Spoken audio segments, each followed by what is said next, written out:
यीशु क्रिस्त में मेरे भाइयों एवं बहनों, राख बुधवार के दिन राख माथे पर लगाकर हम लोगों ने एक आध्यात्मिक सफर शुरू किया था।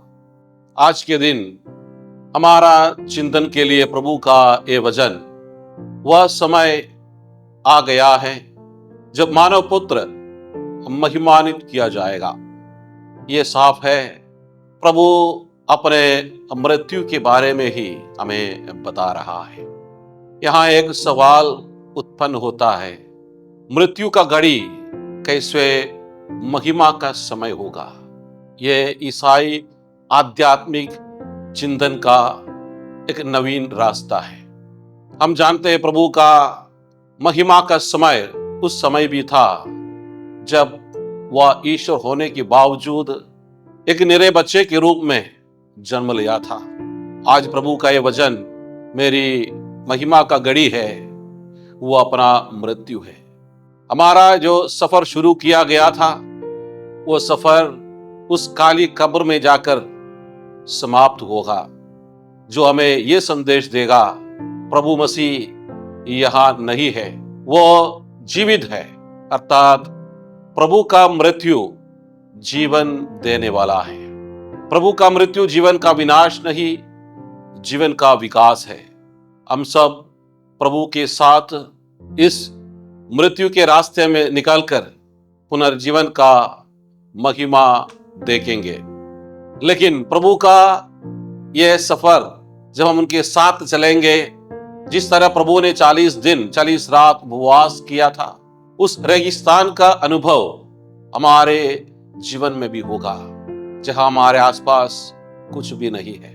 हमें ऐसे लगेगा सब कोई हमें छोड़ के जा चुका है, लेकिन ऐसा नहीं है।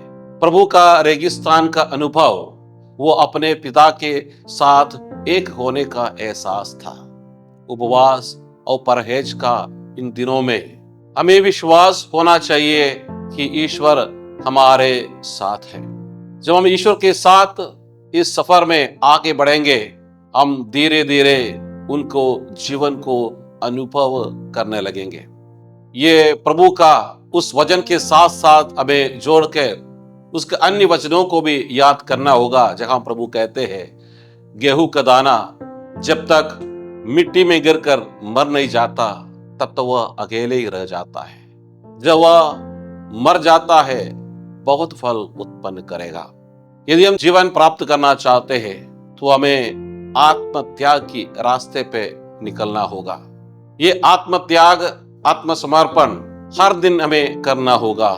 प्रभु का मृत्यु का घड़ी इसलिए महिमान्वित है क्योंकि उसमें, उस मृत्यु में जीवन है। इसलिए जब हम उसी रास्ते से निकलेंगे, आत्मसमर्पण के द्वारा, आज्ञाकारिता के द्वारा, हमें भी अनंत जीवन की ओर हम अपने आप को ले जाएगा।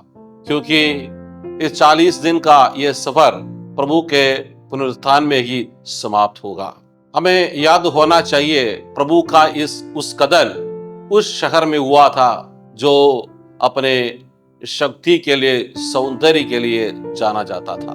उस शहर के बीचों बीच लोगों के सामने ऐसी बात कहना, उसका तात्पर्य यह हो जाता है प्रभु के लिए शक्ति, ताकत कोई मायने नहीं रखते। प्रभु के लिए शक्ति आत्मत्याग है। प्रभु के लिए शक्ति दूसरों के लिए जीवन न्यौछावर करना है। ये उस दुनिया के लिए बिल्कुल अलग रास्ते से चलने का एक न्योता था। हम देखते हैं प्रभु का मृत्यु के उस क्रोस पर लिखा गया था 3 भाषाओं में। उन 3 भाषाएं उस समय प्रचलित उन शक्तिशाली देशों का प्रतीक है, और उन शक्तियों में विश्वास करने वाले लोगों के लिए एक संदेश था। आज से, उस घड़ी से, मेरा मृत्यु का इस घड़ी से दुनिया का दर्शन बदल गया है।